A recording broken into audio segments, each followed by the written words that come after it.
Welcome to Withum Sounding Board, a podcast sharing powerful business tips, insights, and trends for those seeking to become a rock star in their industry. Welcome to another episode of the podcast. I'm Kim Gordon, and I'm here with LaMalfa and Christian DiRusso. And then they're going to talk about their practice called FAST that's at Withum right now. And then it really has to do with FP&A as a service. And then what is FP&A as a service?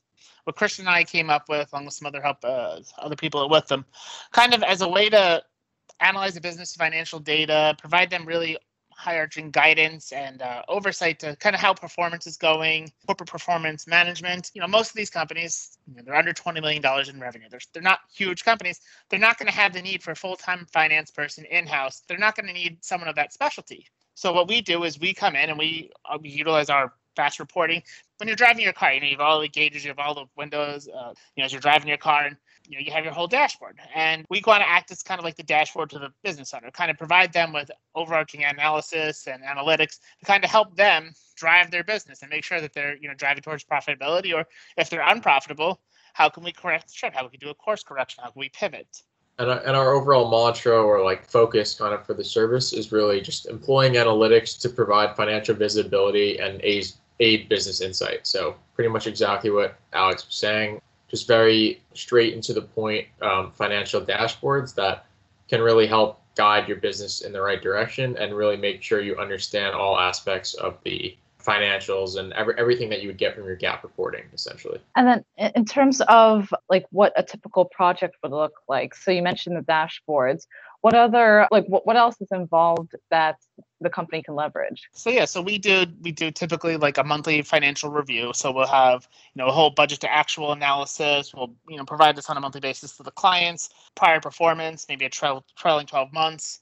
It really depends on what the client needs. It might be analysis on let's say if it's a construction company, how all their contracts are doing. Are they following to costs? Are they overbilling or underbilling? And then from the quarterly perspective is we have we've built out this nice KPI dashboard that really gives you a snapshot each quarter of how performance is going, how let's say how your debt covenants, how your debt service ratio is, how your current liabilities and current assets are.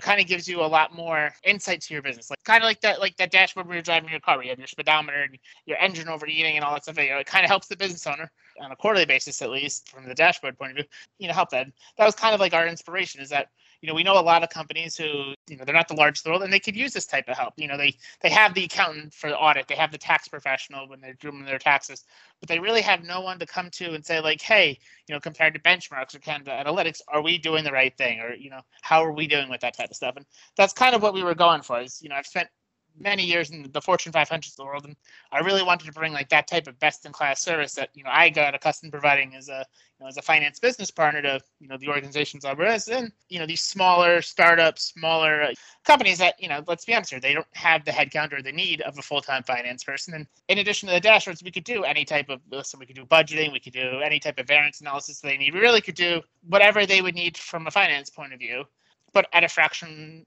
of a headcount, as an hourly basis, we'll call it. Yeah, so we kind of offer two parts to the service also. Like we mentioned before, the monthly dashboards and the quarterly dashboards. So the quarterly dashboards really incorporate those gauges and kind of pegs everything to industry benchmarks. So the way we calculate all of that is really through the GAAP financial statements that your business would generate, whether you're using your own accountants or Withum Outsourced Accounting Services, Oasis, anything along those lines. And a lot of business owners, entrepreneurs, they're not extremely familiar with the layout of a financial report or how to read and interpret them as someone like a CPA would or anything along those lines. So one thing that we thought was helpful was to create these dashboards directly from the financial statements and clearly lay them out in a simple to read report that'll really highlight what bankers, investors, anything along those lines, credit officers looking to see what your debt is and anything like that. You'd kind of be able to easily pick it out and highlight that on a monthly and quarterly basis. So Withum can work with you even further with our quarterly meetings, and that'll really help you kind of improve on your lagging metrics. So based on the dashboards, you'll see we kind of highlight them from red to yellow to green according to the industry benchmarks, and then show the speedometer would show where you currently lie. So whether that be in the closer to the yellow category or well in the green, knowing that you're fully safe. And being in the red does not necessarily mean that it's a bad thing. It just means that you're taking on a little bit of risk in that area. So kind of with them as a trusted advisor, really our job is to help you kind of move that dial to exactly where you want to be and kind of understand why the dial's in the current place at the moment and how to get you to the place that you want to be. Yeah. So you mentioned that this really helps supplement an organization's FP&A role, especially if it's absent from the organization. But in terms of maybe an organization that does have an FP&A role, in the cases where there's a lot of red flags going on, like what red flags would the company look out for where they think they need to get outside help from you guys? So, I mean, really it could be any type of, it could be maybe a situation where you don't have an experienced professional. Maybe you have like a junior analyst or someone like that who they know they need like a FP&A type of role. So maybe they hire someone with like, limited experience who maybe isn't familiar with it. I mean, unfortunately it happens, but like, there could be always fraud or something like that. And, maybe it's our opportunity to kind of come in and, kind of help them in that regard. But it's really, we could also be leveraged to kind of use this tool to help build them up, because a lot of times, the company might be owned by a PE firm. And this guy, the sole, finance person might be, they might also be in charge of accounting. They might be in charge of other aspects of like, the books. And there's only so many hours in the day. And, PE firms, I mean, they're going to ask questions on how their investments going. And, a tool like this, they can leverage, and we could kind of point out like, hey, here are the big variances for the month, and kind of prep them. So that way, like when the PE firm calls and says, hey, why do you have a variance in A&P, or why do you have a employee cost variance or whatever? We kind of preempt them and prepare them to speak and give them, kind of build them up and coach them up on how to handle these situations with that type of owner. So we could also kind of use it as a supplemental to like kind of build up that type of teammate, because a lot of times it's, if there is a finance person, it's just a guy and they're typically doing all the accounting and all that stuff too. So, it really helps in that regard too. Even if they have an existing team, we can kind of act as like that supplemental where we're another eye looking at it, for an easy project to do, or deliverable, we'll call it. Yeah, and it doesn't necessarily need to be a customer that is. I mean, they can be if someone's like at risk financially or currently having financial visibility issues, so they're not able to run like the basic reports that they would need out of their current systems. But it could also be a company that doesn't really understand why their revenue is decreasing, or just had a transition of leadership, or experiencing rapid growth. Anything that would kind of make them feel uncomfortable with the current status of their financial health, or make them kind of have questions if they need help in terms of guidance. These reports do a great job at increasing the overall financial health of the organization and packaging the overwhelming, which would be a typical GAAP report, into information that's easy to read and metrics that are clearly laid out in terms of benchmarks and where they can perform better and the reason for their current performance.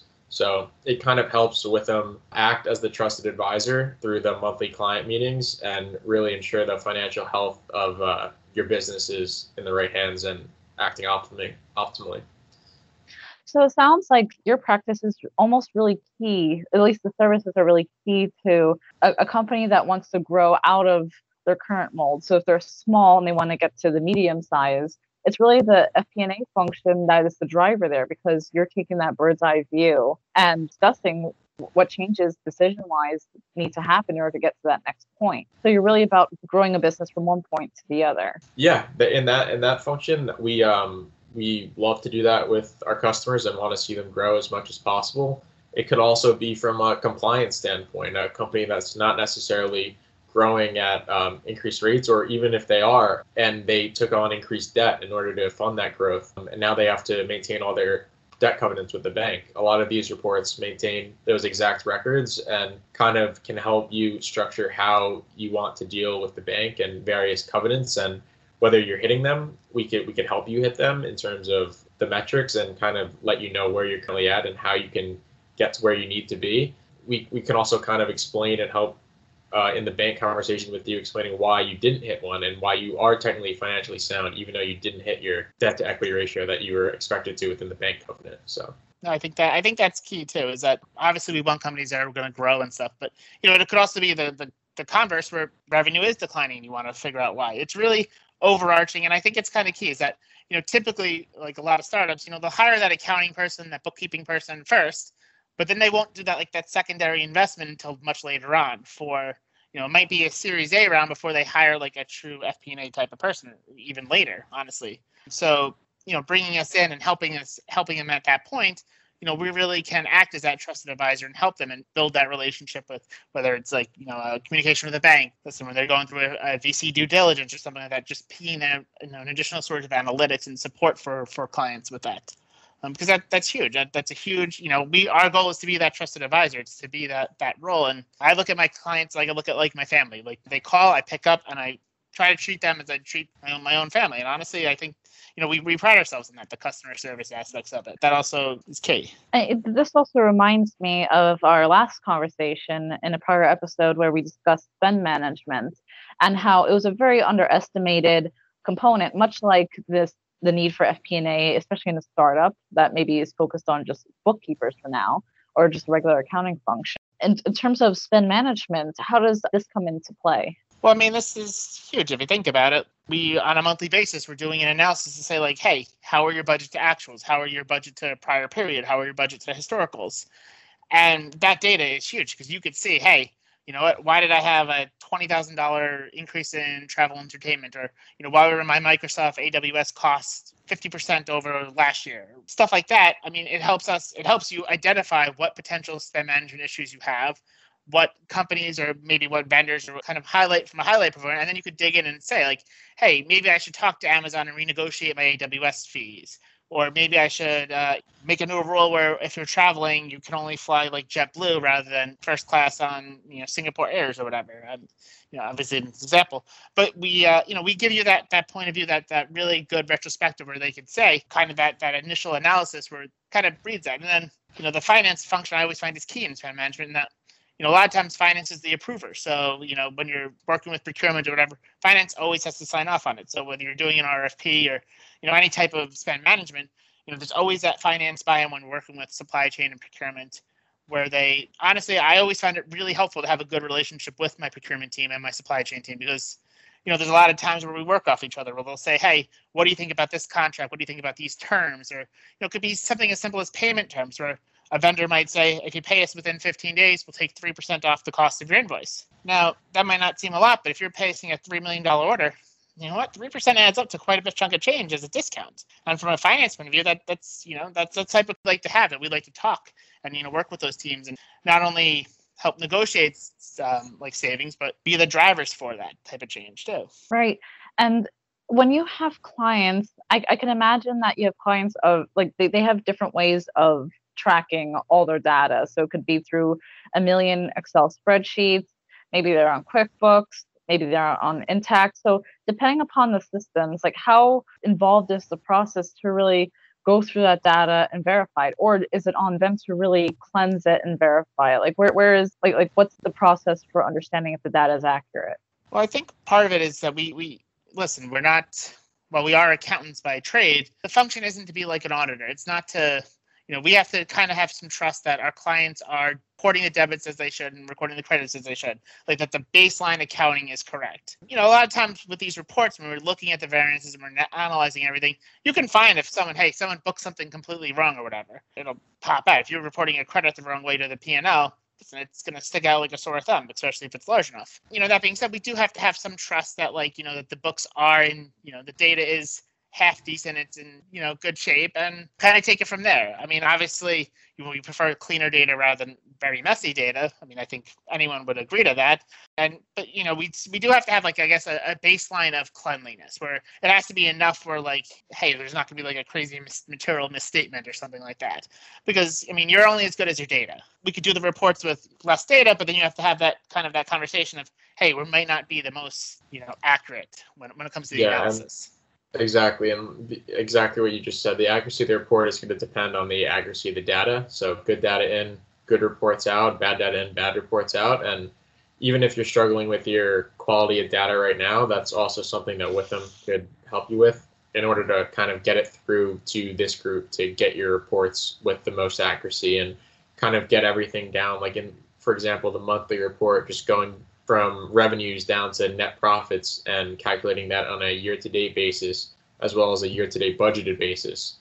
So that'll kind of show the variances within your year-to-date actuals and your year-to-date budgeted actuals. And that'll even kind of help you identify some areas to dive further in there, whether your direct expenses have increased by X% over last year and you're not really sure why, or that could be your operating expenses or your taxes, something along those lines. So once we have the data visibility and data accuracy that we need, this report, even though it's not going in and looking at specific line items or trial balance lines, it'll really kind of help pull out aspects that you want to touch on and dive further into and give you that opportunity without really having to go through line by line or spend as much time as you would otherwise need to had you not had these simplified dashboards. Yeah. Right. And, all the talk of data, it really just shows that the client also has to do some preparation to really meet the next step of having a good FP&A report. Like you said, a good data in, good data out, or a good report out.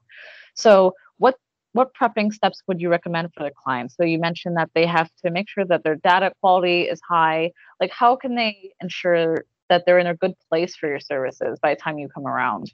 There's kind of twofold. One is I like to typically have clients that they're not just using Excel, that we're using it at the very minimum like a QuickBooks or Xero, preferably, other systems like an Intact or the Microsoft system, Dynamics, or even like a NetSuite.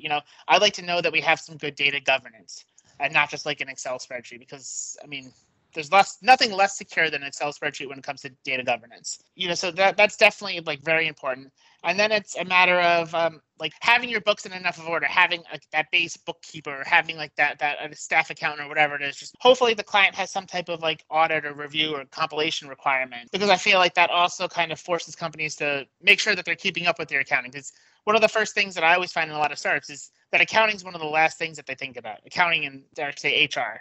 They focus on like whatever the product is, building like the minimum viable product or whatever. But accounting is always one of those things that just falls to the wayside. And companies don't realize how important like accounting and finance and having at least a basic structure is quite vital. I was working on a client last week, and for the first 3 years of operations, they had no accountant. The guy occasionally would put stuff in QuickBooks, and he wound up taking a ton of time to have a proper accountant rework and redo all of their financials for the past 3 years. He just hired a basic bookkeeper from the beginning, even if an outsourced provider or whatnot, they would have really mitigated a lot of issues. Yeah, and it's a building block too. Like without that proper data, and if we're producing reports from those bad data, like the usefulness of the report will clearly not be as good. If we're seeing like an inventory turnover ratio that is clearly correct, we're providing you with the report where we would identify that there's issues with that data, but the whole point of the report is to see where that falls in terms of the benchmarks for the industry and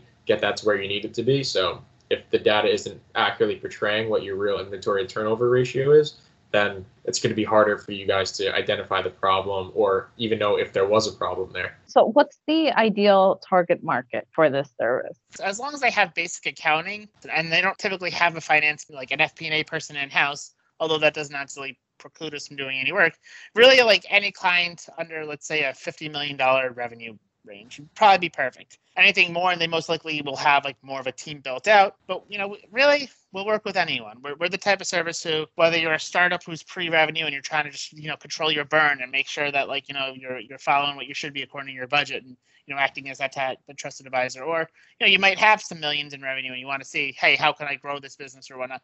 Really, it's not just one fit. It's kind of, or one fit at all. It's kind of, we'll work with anyone, and we're industry agnostic. We could work with construction, we'll work with professional services, we'll work with tech, media, really whatever it is too, which is the nice part, is that each of these different specializations, we have custom reports for them that we can leverage. Well, that was a great discussion on the FAST practice at Withum. Thanks for listening to this podcast, and I'll catch you on the next episode.